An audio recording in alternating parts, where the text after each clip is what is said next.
Hi, I'm Karen. And I'm Elise, Welcome back to Poodle People. where we talk about all things poodles. Hey everyone, welcome back to Poodle People. It's season 2, and this week we're talking to Nichole Proctor. Nichole is an AKC breeder of merit of Greater Swiss Mountain Dogs, affectionately known as Swissies. And she has just over 13 years in the breed, both showing and breeding. And she is a raw food mentor. She's just released her digital download, the Raw Food Feeding Guide. And make sure you listen to the end because she offers an awesome discount for Poodle People podcast listeners. Stay tuned. Just a reminder, we're not licensed professionals or veterinarians or handlers. We're just poodle people.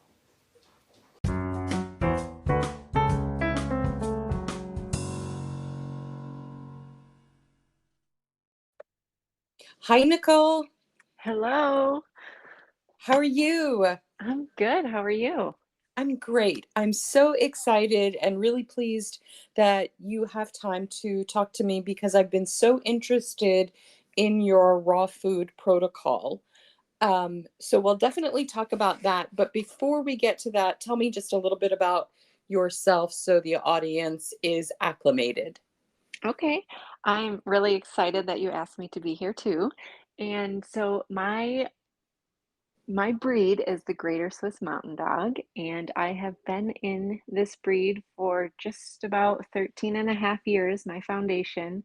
I did not come from the show world, but I have acclimated to it and now have definitely immersed myself in the breed and the dog world culture and everything that comes with it. I also have a career outside of the dog world, but this dog world aspect of my life helps fulfill my lifelong, I guess, interest in not only just dogs, but animals in general. So, kind of a little bit about me there.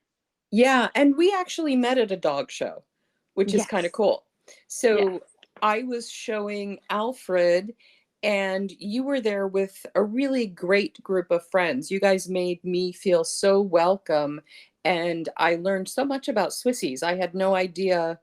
I just didn't really know the breed that much. So why don't you tell us a little bit about the breed? Because the dogs are really special. Oh, yeah, well, we think so too. And it was great meeting you there as well, and it curated this friendship that, we've Yeah. built online and everything. But so Swissies obviously are my heart breed. I try and look for other breeds just, as a backup plan, but I still come back to them so far. Um, but what drew me to them is they're a working breed. They do have these strong-natured, strong-willed personalities and temperaments, but they really are very lovable. They love their owners and they're a good family companion when they're brought up right in the right environment. And they're strikingly beautiful. I'm sure They we all are. think that about our preferred breed, but they really have the size aspect for me, the temperament aspect, love at first sight when you first see them. And overall, I found them on actually doing a quiz online. And once I dove into the breed and what it was, because I had never even heard of it before it popped up, it just checked all the boxes and then kind of snowballed into what it is today of being a breeder and someone who shows them and just loves the breed. And what kind of work do they do or are they known for? So they range from, it could have been farm help, so it would have been pulling carts to the town. It also would have been a watchdog nature. That is primarily, we see a lot of that still today, that instinct where they would watch over their property and their farm. They're not so much as a livestock guardian, but they are a watchdog. So they want to sound the alarm and really protect their family and their property in that sense of sounding the alarm. They don't actually want to act on it. So they had multiple roles in that sense on not only just working for the farmer, doing any types of chores, but also to keep a watch on their property and make sure the farmer and the owners knew what was going on around them. That's really cool.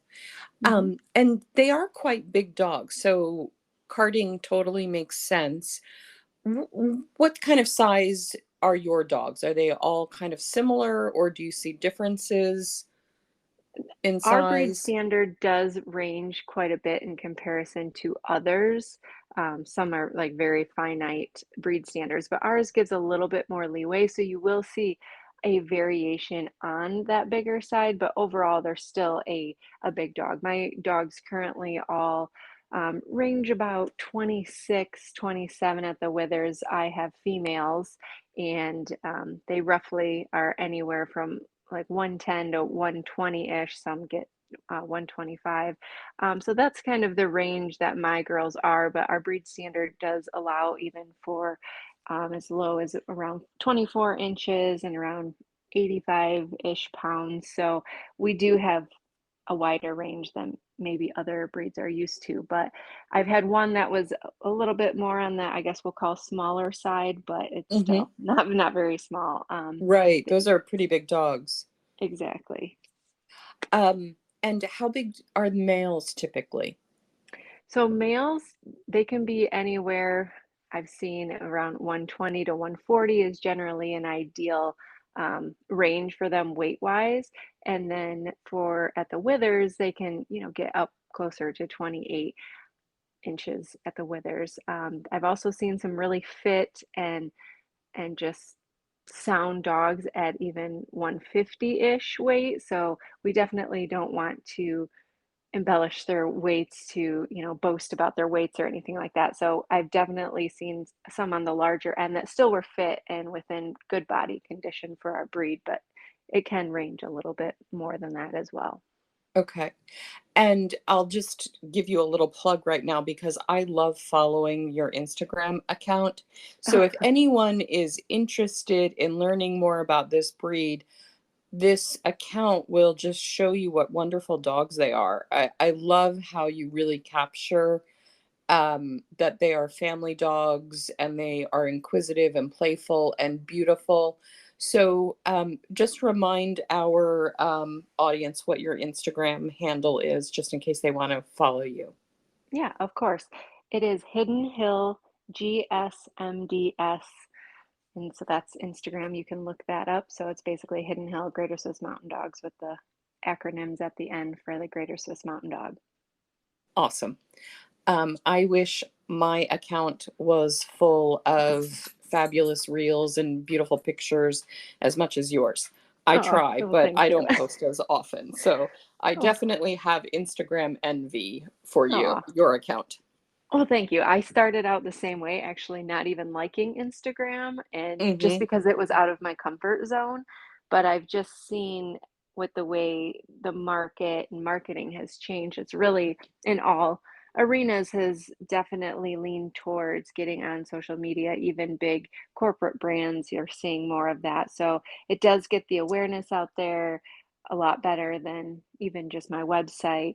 So I've just kind of embraced it. I took something I was Yeah. uncomfortable with and just focused on getting better every time. And now it's just a breeze to be consistent and present and still go on with my day to day tasks that I need to do and not be just consumed by being online. Well, you're definitely an inspiration for me because everything is positive and informative. And I love that there's never any negativity. You don't, you never embrace any of that other stuff that can sometimes happen on Instagram. So I definitely appreciate that. Oh, well, I'm glad you noticed that. I am not someone that I want to sugarcoat, but I also want to use social media for good.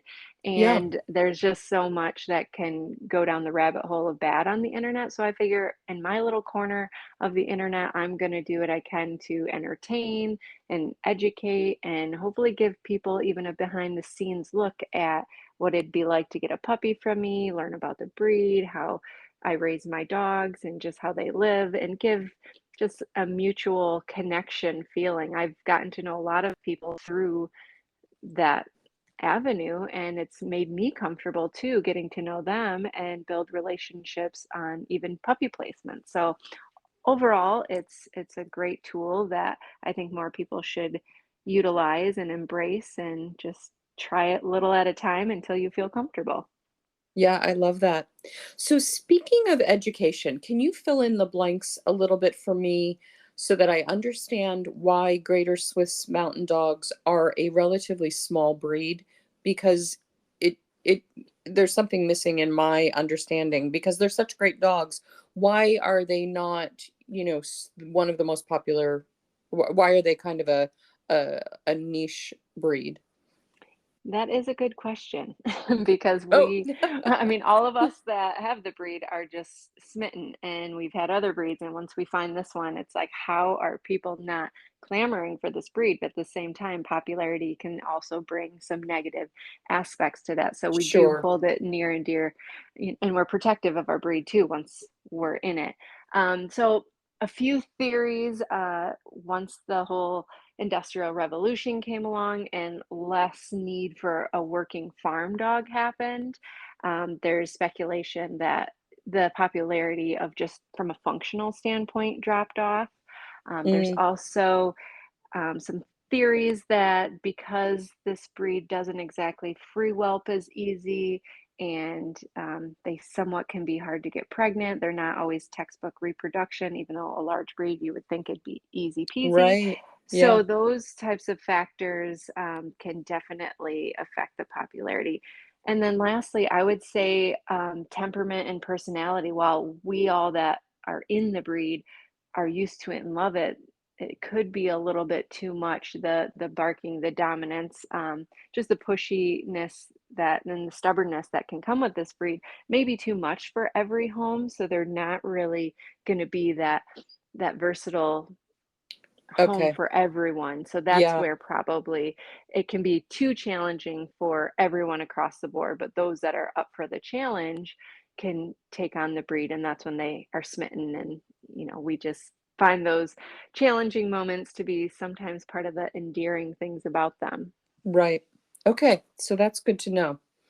So, one thing I would like to talk about before we get to raw feeding is the different approach you have in terms of showing your dogs in conformation. So, you and I have talked a little bit offline about how with poodles it's very competitive and a lot of people use a handler. But Mhm. in Swissies, you typically are still owner handler uh, Yes. at shows. So talk a little bit about that because I think that's a lovely aspect of the breed. Yes, I do love that about our breed. It is great bonding for the owner and the dog. So, especially newcomers, when we want to get people excited about the sport of dog shows, to have a breed that you can be hands-on and be owner handled is it's one of the greatest experiences. And I'm glad that I just kind of almost stumbled through the beginning of this when I started thinking, oh, I guess I'll show. I was still able to get on my own dog. It wasn't a breed that, sorry, you're going to have to go a handler right away and sit on the sideline. So that was very appealing to me. And now I look back and I'm so appreciative that you can still finish a class dog on owner handled. You can also special if you really want to. We do definitely utilize handlers in our breed, but it's not what you see in some of the other breeds where the newbies can't even take a crack at it. So I just find it's so rewarding when a dog that you bond with and you live with, and they're excited to be in the ring with you.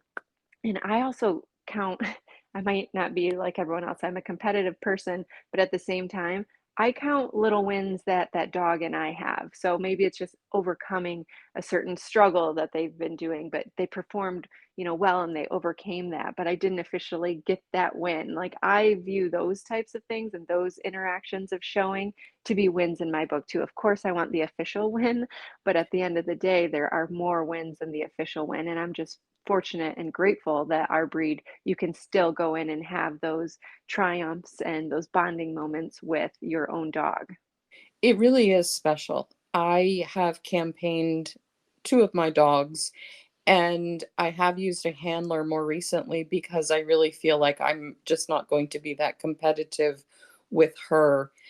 Um, but I wish that I had more free time so that I could show my own dogs. I love it just like you do.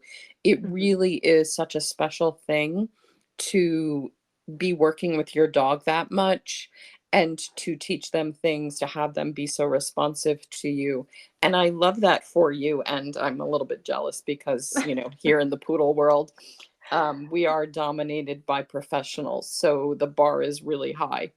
Yes. Um, Yep, so and it's we nice. still love the professionals and they set the bar that we want to reach for, so that's all good, but I see what you're saying and I definitely value being able to get in with my dog and Yeah. be hands-on and still have that opportunity. And you also have a really nice network. I know from having shown right next to you and your friends that you are really supportive and help one another. And I think that that's a really lovely thing too. The friends that you meet through dogs are really special. Definitely, and that's part of a dog show for me is the friendship building as well. So it's the people and the dogs that you're building bonds and friendships with. And I'm so glad you were able to take away from that week or weekend that we all met and just see what a great time we have. Because in the dog world, you hear the rumbles that go around of things that aren't always as pleasant. And I'm just really glad that our group, even across the breed, we can get together for nationals and have a good time. And it's just, I think it might be a breed thing, I don't know, but it seems like we can all find some common ground and have a good time. And then when we get in the ring, we're competitive and want to beat each other. But afterwards, we'll give each other tips on like, hey, I saw you doing Right. this. How about you fix Yeah. that? Because at the end of the day, we all go there to win, but not all of us can win. Right. And I will say in the poodle world, I have had so many people help me. Mhm.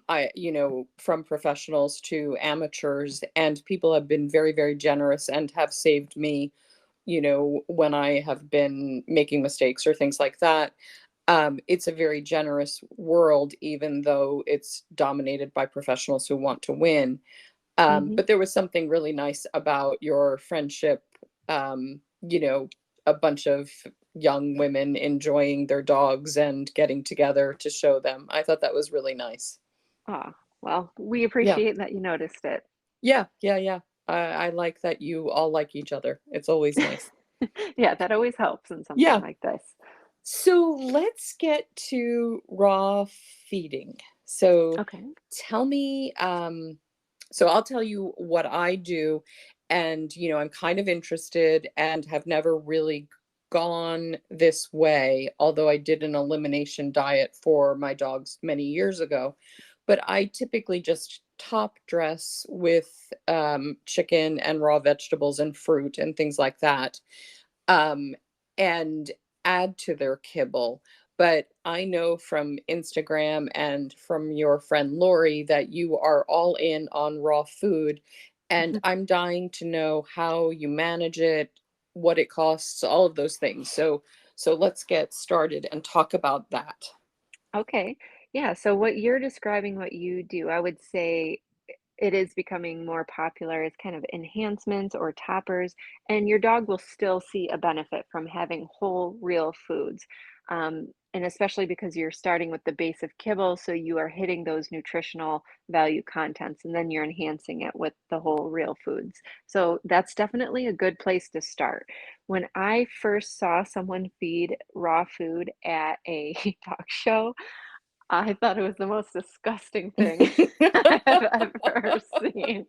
They plopped it in a bowl, and I just thought, "Oh my gosh, I could never do that."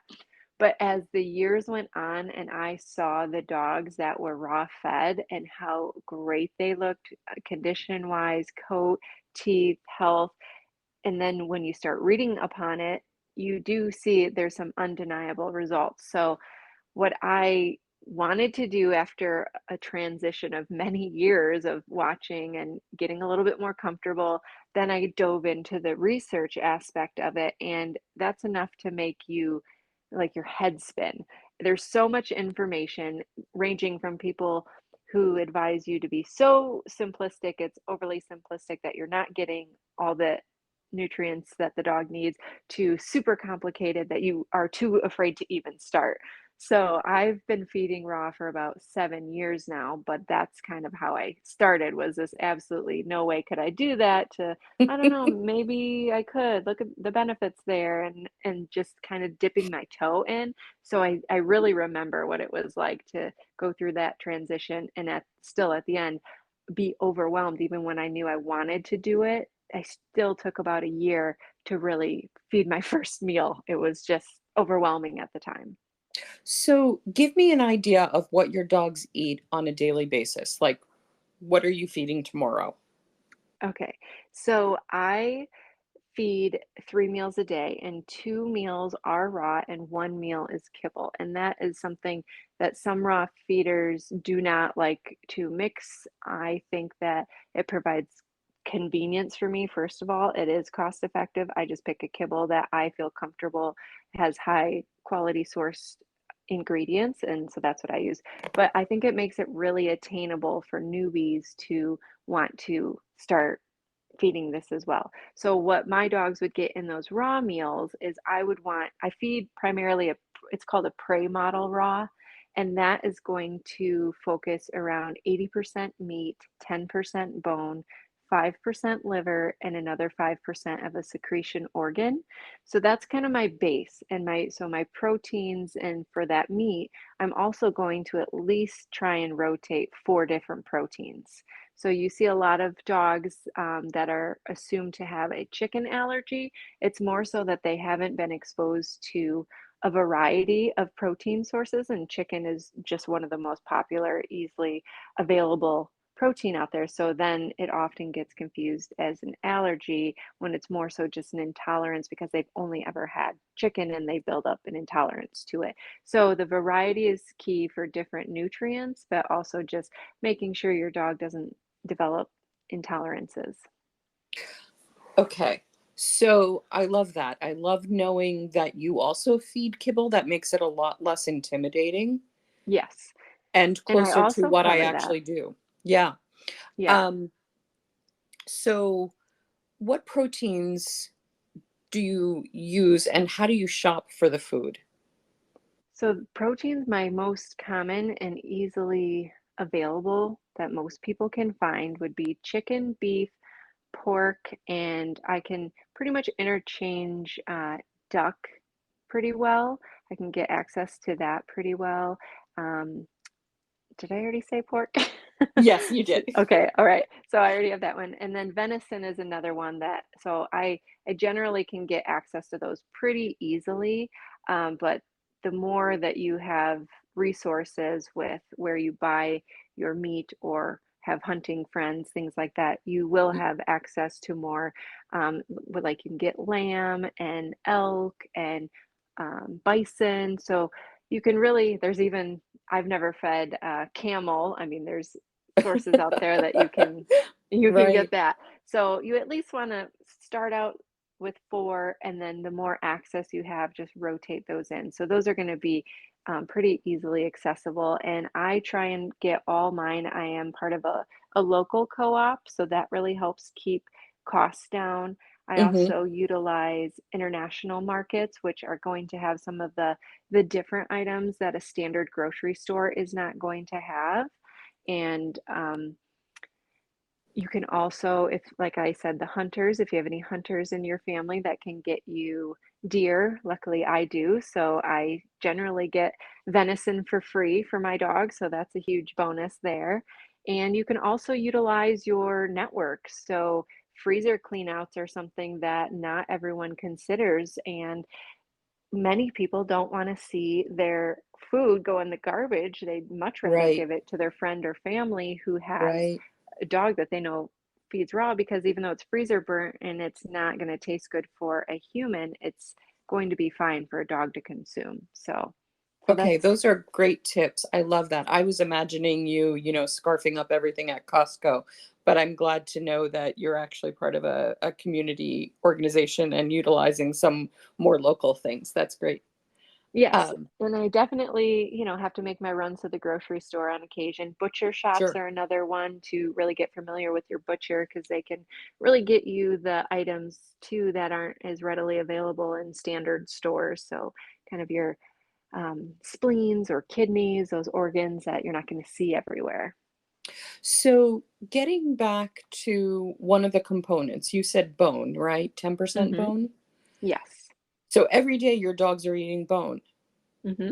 Yes. So you don't want to cook or you don't want to feed cooked bones. So that's always when people know dogs shouldn't eat bones. It's the cooked aspect. When they are raw and you don't feed weight bearing bones. So these, I primarily like to get my bone sources from chicken or duck or quail. Those bones are very easy to have your dog chew on. They're very bendable and flexible when Hmm. they're not cooked. When they're cooked, they splinter, and that's where the issue can be. Can they be frozen? Because most things that you buy at a store have been frozen. Yes, and sometimes dogs getting used to feeding raw in the beginning, it's easier to feed them something frozen that they have to gnaw at and really get used to the chewing instead of a full trying to gulp it.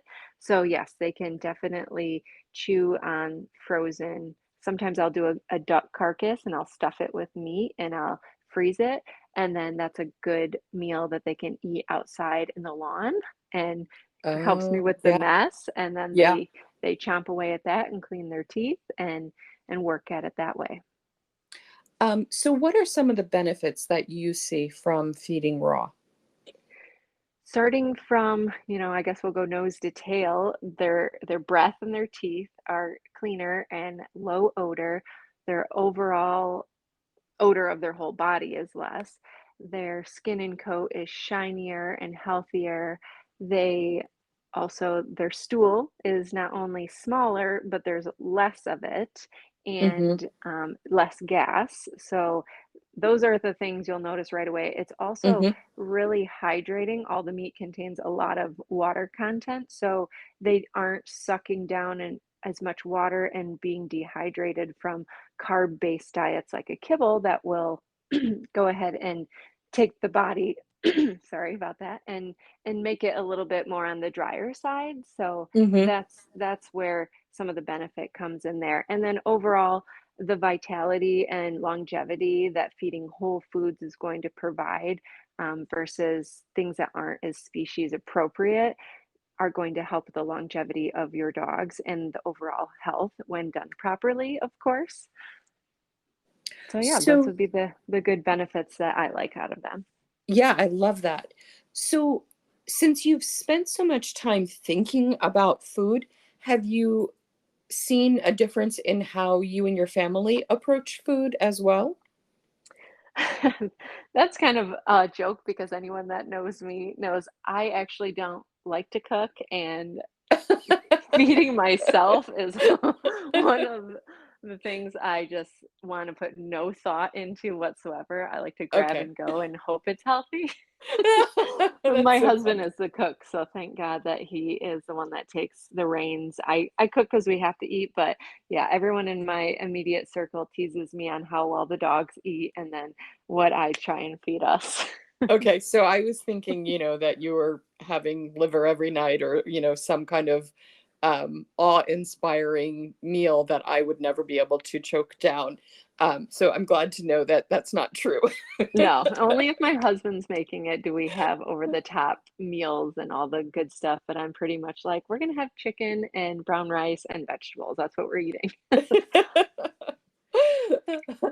And do you also feed special treats like raw or different treats, not prepackaged kind of treats? Yeah, so I like to find treats that are the freeze-dried raw. Those Hmm. are always, they make them now where some of them are advertised as toppers, some do say they're treats. I like to find the ones like that and use those as treats. So they range in size, small to large, but their ingredients are limited. There's not a bunch of fillers or chemical additives in there so you can see exactly what it is. So that's where I like to try and find my treats. So you had a video of you feeding eggshells. Hmm. So I've been trying the eggshells, and I have a split family. Like half are in favor and half are still trying to figure out if this is edible or not, and mostly Yeah. deciding no, um, which is funny. So how did you, or how many eggs do you feed, and how do you recommend introducing things like that? So egg is one of the easiest things that people can incorporate. And I kind of classify eggs as an enrichment or a supplement almost, because it falls outside of when you look up a prey model diet of that 80-10-5-5.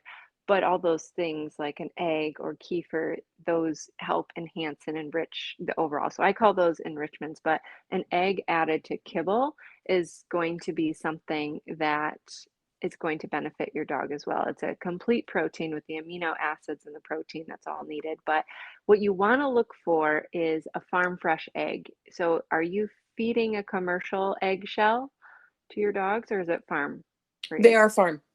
My friend Okay. has chickens. Yeah. Perfect. Yep. So some of the times when you shouldn't be feeding a commercial egg anyways because it's sprayed with the chemicals and the bleached and so that sometimes turns dogs off.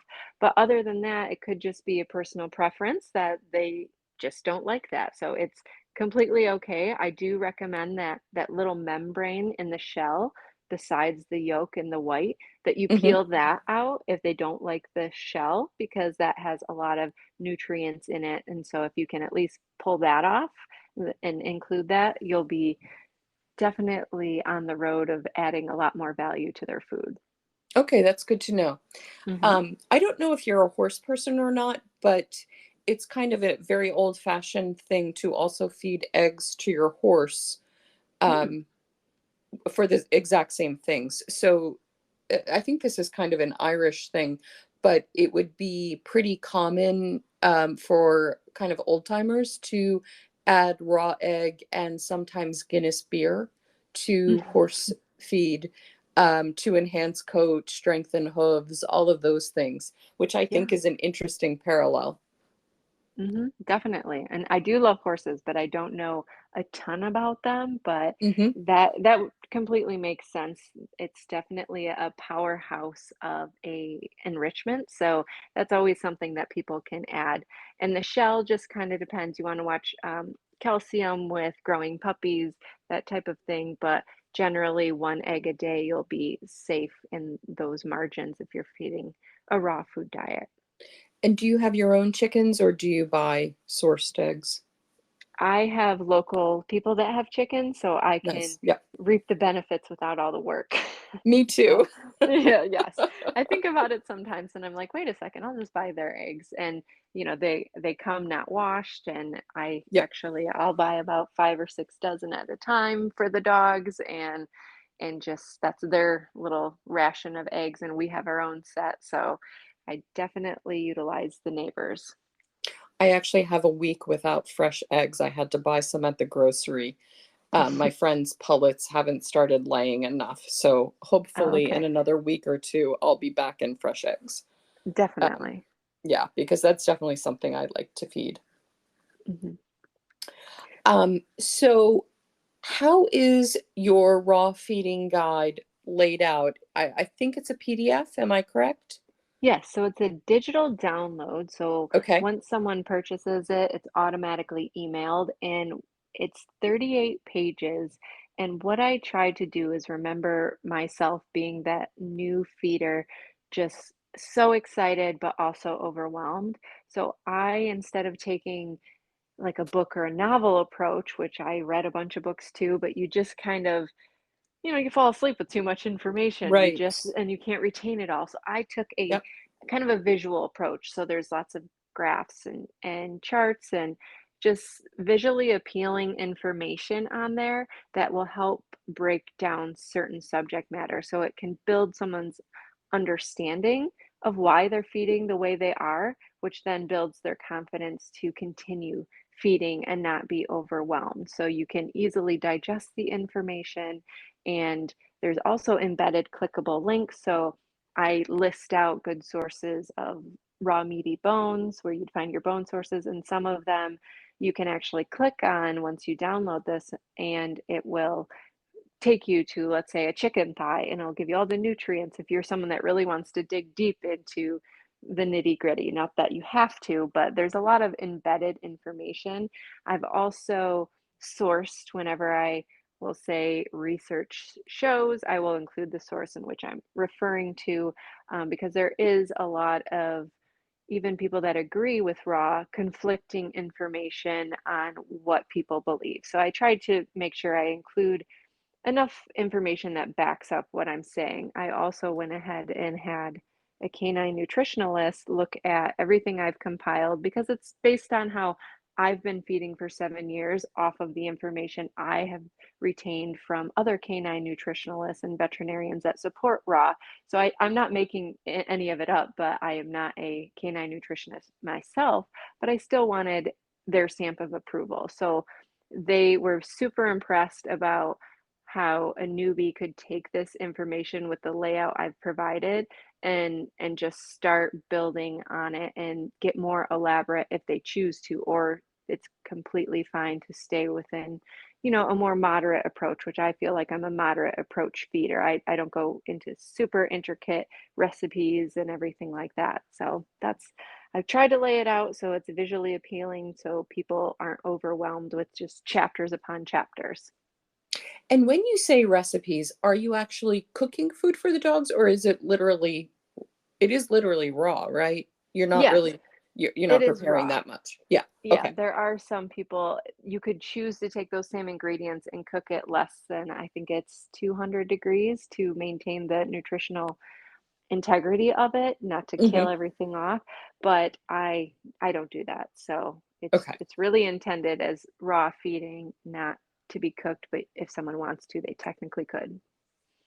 So I am a little bit squeamish at times about things like liver and things like that. But would I be able to avoid organ meats like that and still have a raw food diet? No, those are going to be your basically a vitamin and the powerhouse of nutrients. So Okay. So I'd have to suck it up and get used to it. yeah, and to put you at ease, I used to hate raw meat even for ourselves. Like when I had to take out and cook meat, now I'm completely over it. I just, I wash and sanitize and keep things as systematic as possible. So I'm just methodical about it, and you'll eventually get comfortable with it because I too was very squeamish around all of that stuff. Okay. Usually it's just liver. There's something about it unfolding that, Yeah, does me in. yeah. But I'm glad to know that. And I'm sure it is, the vitamin. That's a good way of putting it. So, Yes, think of it like the multivitamin. right. Um, have you heard anecdotally, since this is poodle people, have you heard anecdotally if it improves ears? Because poodles are prone to, gunk in their ears, which, they have hair growing out of their ears. So sometimes they have excess um, that has to be cleaned out. Mhm. And I've always wondered if a raw food diet would improve that. Yes, definitely ear issues and skin conditions are generally cleared up when moved to a raw food diet. And does it take a while? It probably does, just like a human would take a while once switching to a new diet. Yeah, you mean the transition or the ear issue? The ear issue.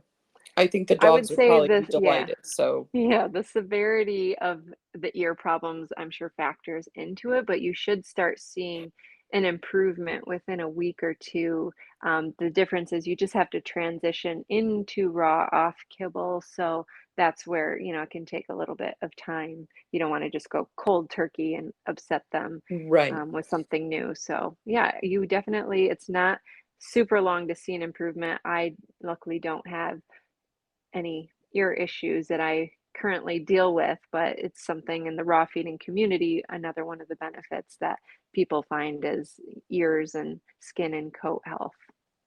And I'm going to guess that for the dogs, this is completely natural and they love it. Oh yes, yeah. Yeah.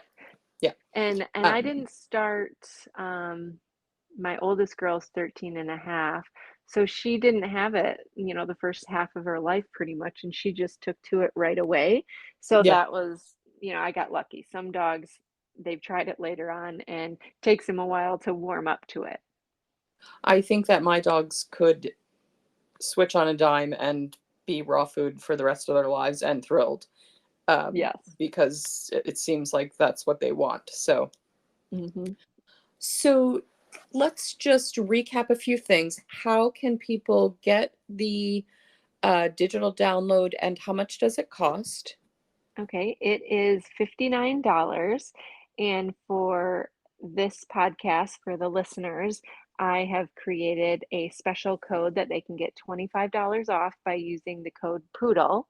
And what that guide and that price point will save them thousands of dollars throughout the life of their dog by learning how to feed raw, where to source it to save money, and how to make sure that your dog isn't missing any nutritional pockets by feeding raw.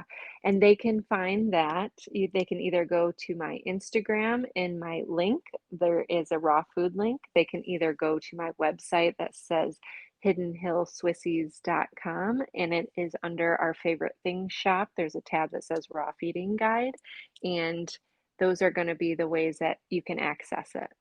Okay, awesome. And if people have questions, should they contact you through Instagram or Yeah, email? definitely.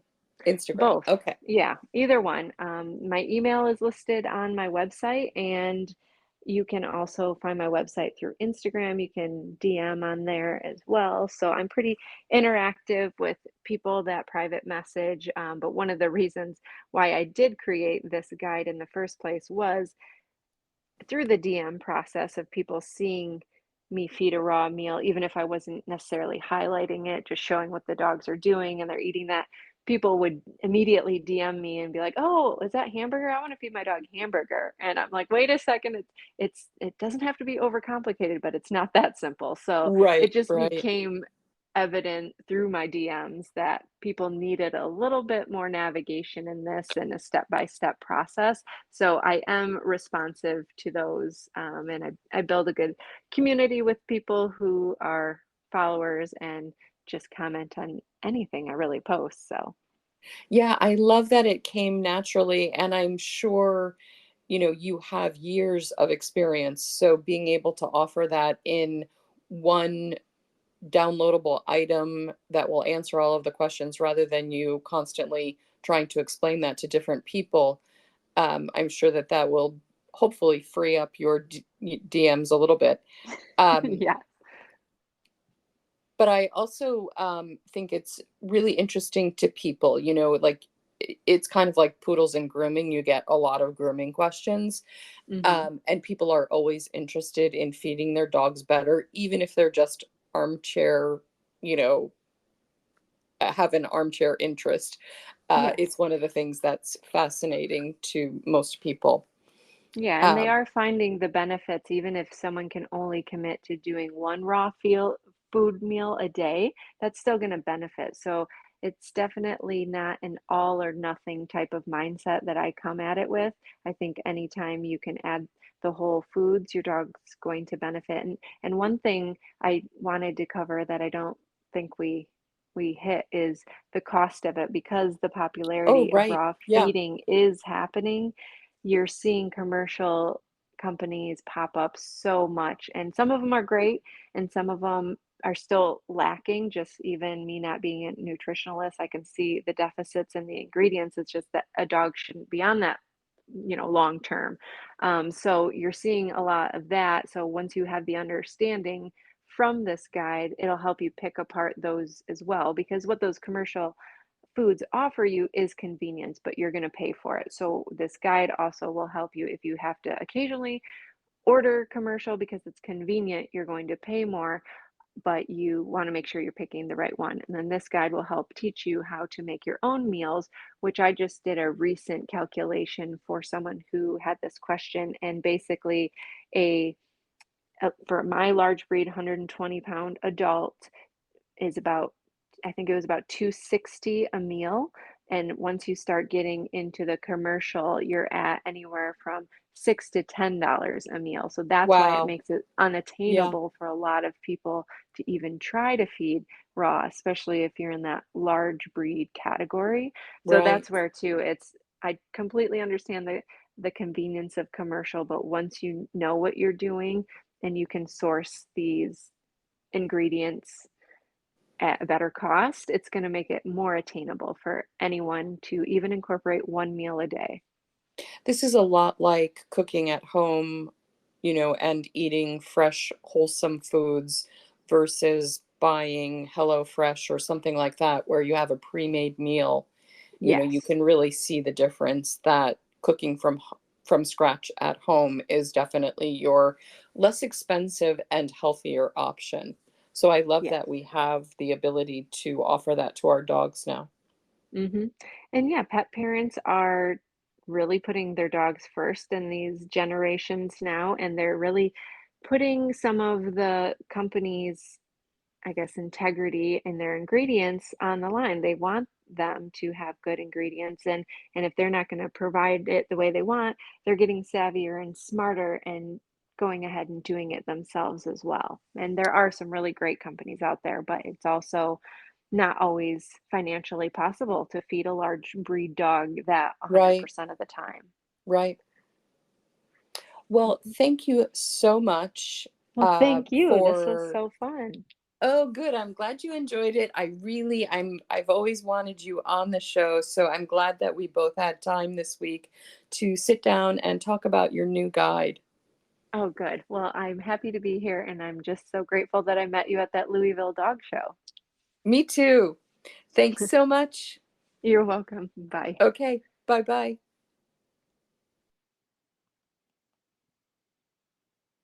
If you're interested in my breeding program or are ready to be added to my waiting list, please visit my website at scotchcornerstandardpoodles.com, where you will find all of the relevant information and links. Thanks so much. Thanks for listening, and remember, a poodle will change your life. Hey, thanks for listening to this episode of Poodle People. Please remember to like us on your favorite platform, or even better, leave a review. We really appreciate it, and it helps us get new listeners. And if you have any questions you want me or Elise to answer, send us an email at poodlepeoplepodcast@gmail.com.